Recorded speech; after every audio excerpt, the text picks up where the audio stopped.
We can use the process of u substitution to help us evaluate a definite integral, because to evaluate a definite integral, we're going to need the antiderivative, and then we just evaluate that antiderivative at the bounds and find the difference of those evaluations. So finding the antiderivative is where the u substitution comes into play. Now our integrand and our tail both have the same letter. They're all in terms of x. These bounds are also in terms of x. This is from x equals 0 to x equals pi over 3.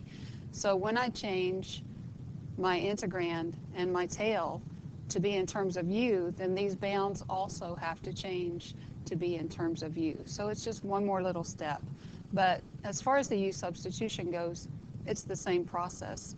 I need to choose u, and I'm going to choose it to be tangent x. And the reason is because I can see that the derivative of u, which is secant squared x, is available in my integrand. So I need to put my differential x on there, and the secant squared x dx right here becomes du. And the tangent x right here becomes u. Now to change the bounds, all I have to do is substitute this value for x in the lower bound over here, and then find u. So u is equal to tangent 0, which is 0. Then I need to substitute pi over 3, the upper bound, in here. Tangent pi over 3 is equal to the square root of 3.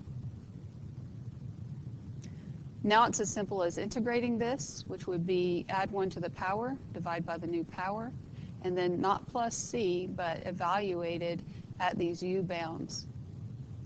If I let u be square root of 3, u squared would be 3 divided by 2. And then I want to subtract the lower bound, but if I substitute 0 in there, 0 over 2 is 0. So my answer is 3/2. Now there is an alternative that you might sometimes want to use that doesn't require you to change your bounds. You're actually doing the same work, but you're just doing it in a different order. If I didn't change the bounds and I found my antiderivative, and instead of evaluating right away, I changed this u back to terms of x, then this would give me tangent squared x divided by 2. Then I could evaluate this antiderivative at these x bounds because we've gone back to terms of x. Now notice that when I do this, I'm still having to do the same evaluation that I did up here, but just in a different order, because I have to evaluate tangent pi over 3, which is the square root of 3, and then I have to square it, which gives me 3 divided by 2. And then when I substitute in the lower bound right here, tangent 0 is 0. When you square that, you still have 0, and 0 divided by 2 is 0. So I get the same answer whether I evaluate these values of u to change my bounds, or if I change back to x's and use the original x bounds.